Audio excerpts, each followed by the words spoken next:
Hello everyone, I'm Professor Geek. Welcome back to the channel, and welcome to a Halloween review today, special review of Adam Post's College of the Dead.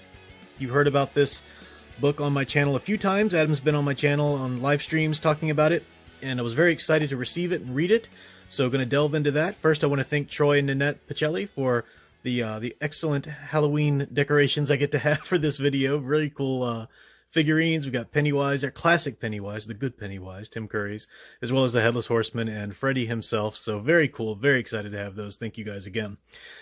Let's jump into Adam Post's College of the Dead. So if you haven't heard anything about it, maybe you missed my live streams, or you've just maybe seen the title around, you don't know much about it. Adam is the publisher, and I find this an intriguing concept, and it's one that a lot of people might want to think about a little bit when they want to jump into the crowdfunding or to the comic industry, but they don't have a lot of writing experience under their belt. They've got these great ideas, but they either don't have the interest to put forth the work and really become the great writer, or they just don't think they have, that's not where their talent lies. And that's, that's fine. I don't know. I'm not saying that Adam, couldn't write. I've never read anything he's written, but I know he's a publisher, and that's what he's been solid about. He calls himself the idea man, and he's got a long history of doing some publishing in comic books. He's talked about some really great things he's done in the past. So he had this idea for this College of the Dead comic, this idea of the zombie apocalypse coming to a college campus. And he decided he wanted to do the comic, so he hired a writer and hired an artist. And he's, if this was a movie, he'd be the producer, the executive producer. So it's a great idea. It's an interesting one because you don't really know where his idea stops and where the writer's execution of it starts sometimes, so that kind of leaves you something to guess at. But let's jump into the story. So writer Stefan Petrucca, and if I'm saying that right, and art by Javier Aranda. And let's jump into the good first. I like to talk about what really rocks in the story. And this is a lot of good in this. Really is a lot of good. So it's a zombie apocalypse story. And what's good about that is it does what a good zombie apocalypse story should do, is it engages you right away. I mean, he's shown these first pages on the campaign page, so I'm not really putting forth anything out there that he hasn't already shown. But right away, you've got the campus in the distance. You've got the people, the zombies moving forward in the mist.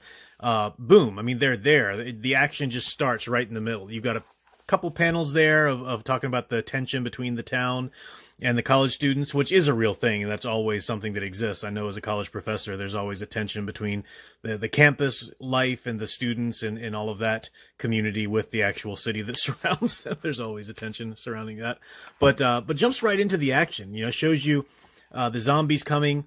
And it's interesting that the zombies coming is juxtaposed with the absolute awful behavior of people on the college campus.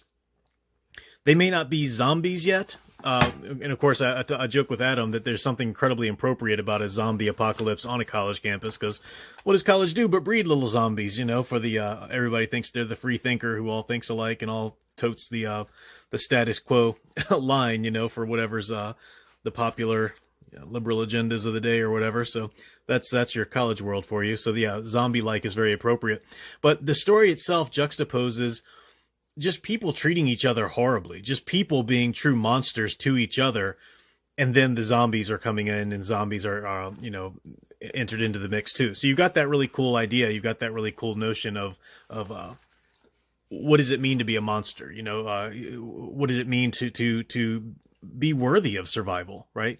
How do you, how are you going to treat each other and stuff like that? So really great themes like that in there, but the story itself never dawdles. It never just stops to, investigate that. I mean, it's just the pace is boom, boom, boom, really moves forward ahead. And it's a page turner. It's a page turner. It keeps you going. I did not plan on reading this whole thing in one sitting, but before I knew it, I was done. I mean, I could not stop because the story really is that gripping. And what you see here as I've turned the pages, this is part of it, the 2-panel layout. So this is not a traditional comic book that would have, so many panels per page, and they vary, and the panel shapes are different sizes and everything like that. I mean, that's great. That's classic comic book stuff. And when he said that, in my interviews with him, when he said that this comic was going to be just 2 panels per page, just one on top of the other, I was really suspicious of that. I didn't know if that was really going to really going to work, or if that was, just going to be too simplistic or something. It's not unheard of, but at the same, I just thought that might be a mistake. But I really think after reading it that it helps the story. It serves the pace. It serves that kind of gripping page turner, go, go, go, that pace, which is good for the zombie kind of story. You want to find out what happens, and the tension, and you're gripped by the tale, and you're on edge as you're reading it. So that's all great stuff. And I think the panel layout actually contributes to that. So I really think that's a good idea. I didn't think that was going to be a great asset to the book, but it really is, I think. So that's another great thing about it. Another thing I like about it is the structure in terms of the characters that you're introduced to. As I said, you've got these just despicable people at this college, from the Professor Dmitriov or whatever her name is, I forgot, to her TA, to the other students around. I mean, there's just like, everybody's just horrible.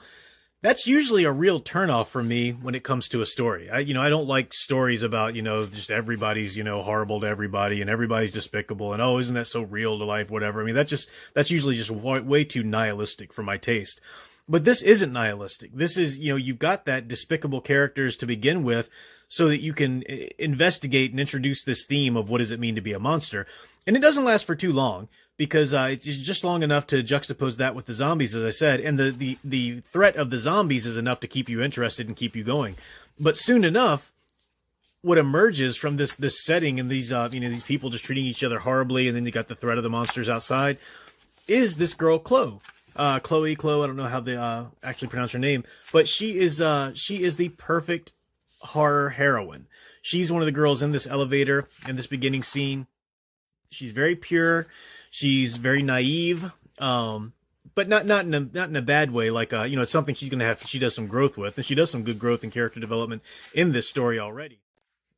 She also is haunted by her past.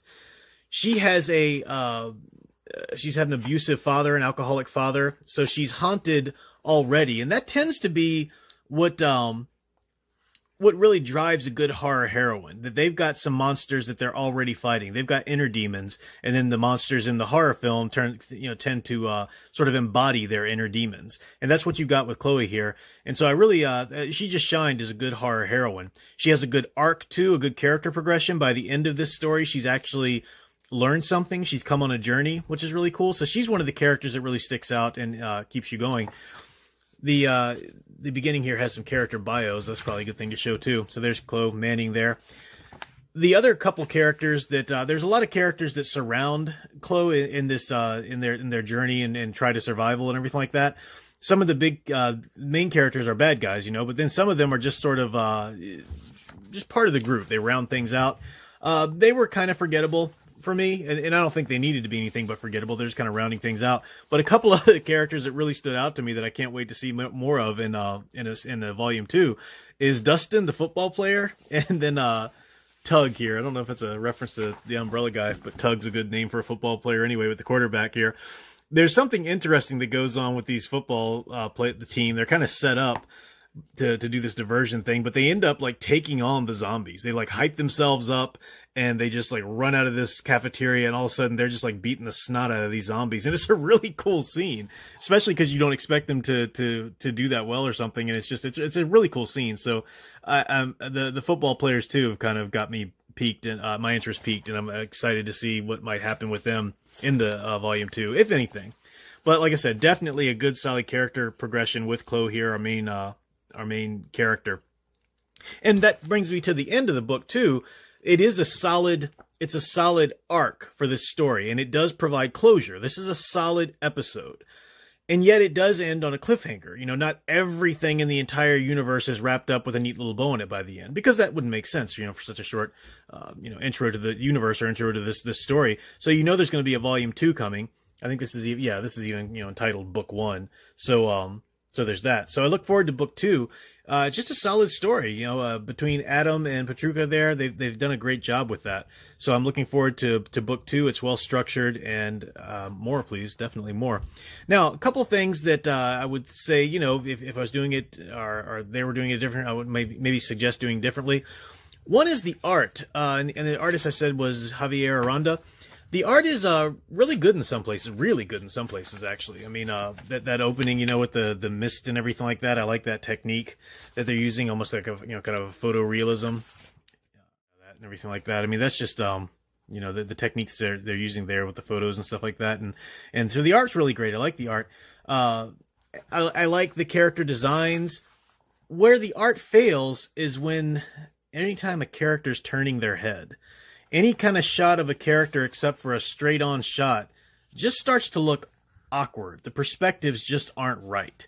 I mean, you see there, maybe that panel, that's just kind of showing her a good, horror kind of expression. But see, look here, that's just the perspectives aren't right. You can tell that's just every time a character turns their head a little bit, it just doesn't work. I like the eyes. It's very expressive eyes, very expressive faces, but that's just one thing that when I was reading through, every time I would get to a panel where a character is turning their head or something like that.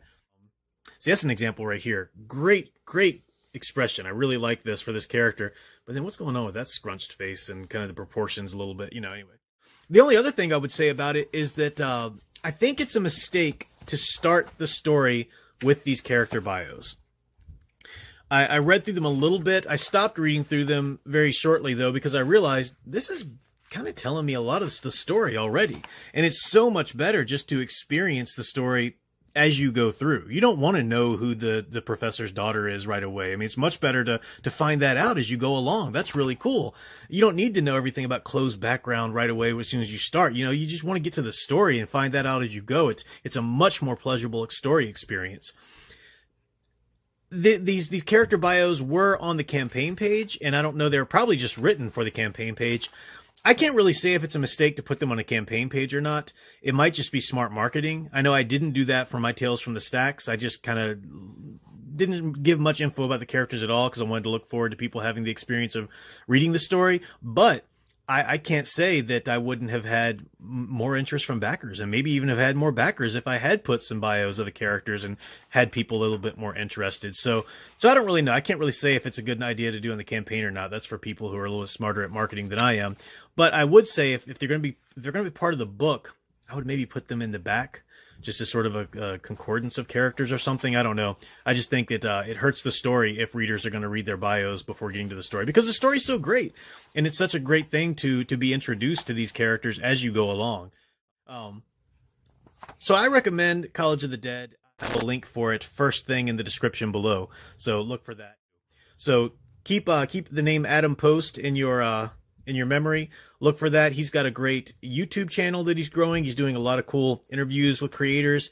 He has a great Twitter. So Adam Post, you can look up Adam Post College of the Dead. I'll have a link to his Twitter and YouTube channel in the description below as well. It did come with an ash can, which is pretty cool. I don't usually go through ash cans point by point, but this is really interesting, especially if you're interested in getting into comic book writing. It really breaks down the scripts and the how-tos. You've got the storyboards there. And you can tell that Adam was, kind of very hands-on about that. But there's reference pictures with the script and everything like that. So this is a really good resource, actually, if you're looking to write your own comic or crowdfund it or whatever. This is a good resource for one way that that a person wrote a script or worked with the creator and back and forth and everything like that. So pretty cool idea for an ash can. Very useful. That's all for now. I'll be back with a lot of more reviews. I'm really behind, so I need to get on those. But this was a special Halloween one, and I'll be back with the usual live streams and all of that. Do please click the link down there below in the description for the pre-campaign page for my next campaign, The Fall of Mithrisis. The Tales from the Stacks books are about to ship. The digital copies are going out already, and the next campaign will launch next month in November here. The Fall of Mithrisis Sword and Sorcery campaign. So definitely drop your email into that pre-campaign page for updates. If you do, then you'll also receive a free print by Mr. Kyung Lee, which will be a great print of Contrera, the leading lady of the Fall of Mithrisis, if you sign up for those email alerts before the campaign starts and then end up backing the book once it starts. So you don't want to miss out on that. Click on that. That's all for now. I'll see you next time. Until then, keep enjoying and digging deeper into the stories you love. Thanks for watching.